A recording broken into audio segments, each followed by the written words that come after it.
Good morning and welcome to the Weekly News Roundup. I'm Larry Epstein. Let's start with Governor Kathy Hochul providing a COVID update. Downstate, we've done very well in terms of capacity. There's so many more hospitals that are available. And I do want to thank our healthcare workers once again, always praised in the past. We have to make sure we do not forget to thank them. They are exhausted. I spoke about what they're going through in my state address just less than a week ago. We know what they're going through, but also the hospitals themselves. And I want to thank the leaders of hospitals like Northwell, Montefiore, NYU, and NYU Presbyterian, as well as Mount Sinai. They answered our call for help. I said, we need more help with capacity. Can you take patients from our overtaxed hospitals in the region? And they have stepped up, and I want to give them special recognition for what they're doing to help manage this crisis. It's the collaboration, which is incredible, and we should not take for granted. So the other way we can help our hospitals, mentioned this before, but let's put an exclamation point on this. Please don't go to the emergency room to get a test. 20% of people at an ER, 20%. And I ask a question, what's happening at the ERs?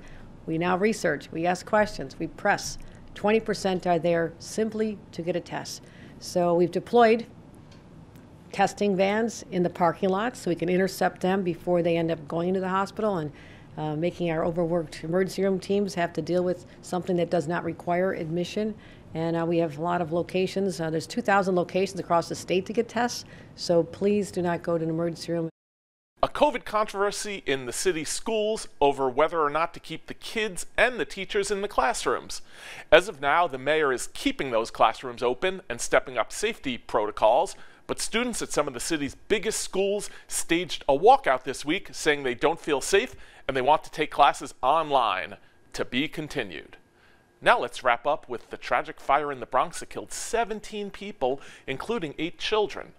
The mayor's office just released this video to help raise money for victims and survivors.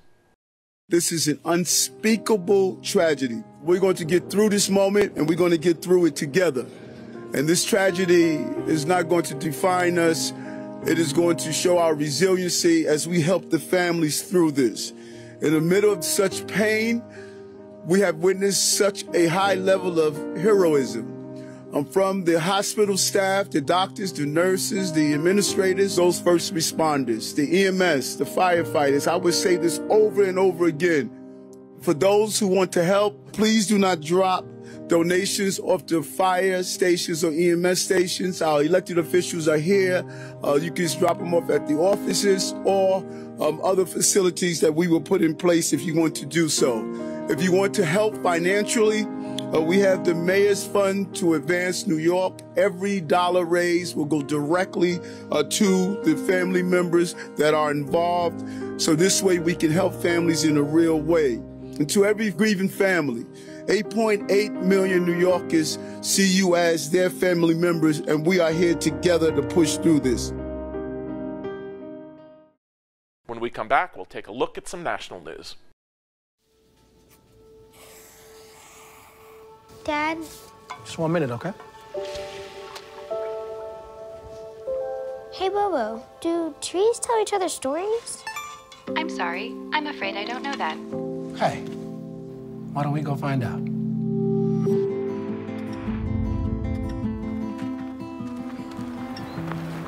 Listen. Do clouds take naps? I couldn't tell you.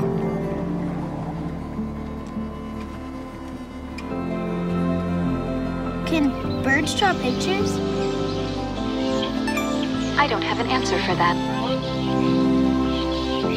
Dad, do stars visit their friends? Look!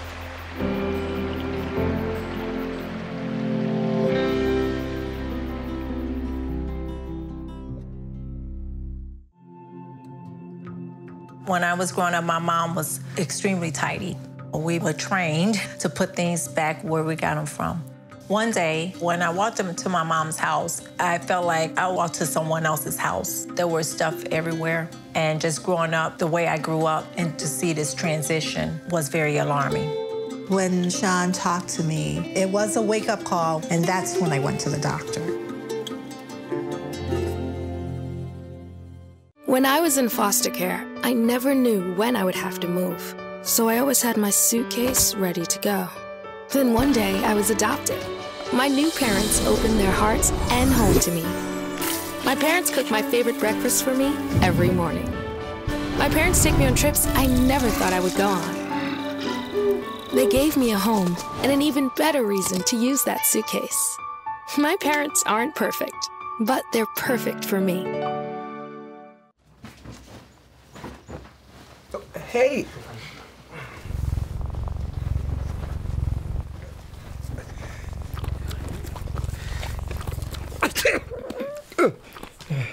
Okay.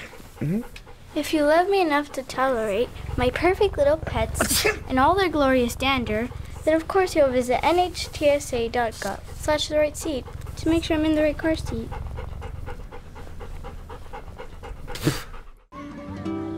Right here, baby. The sooner you recognize the signs of autism, the sooner you can make a lifetime of difference for your child. Start by answering a few simple questions at screenforautism.org. It's all good, baby. Is it really all good? If you love me enough to routinely test your handyman skills, not to mention the strength of your marriage, then of course you'll visit nhtsa.gov/the right seat to make sure I'm in the right car seat. I am what hunger looks like in America. I was created by artificial intelligence from faces of the 1 in 8 Americans who struggle with hunger.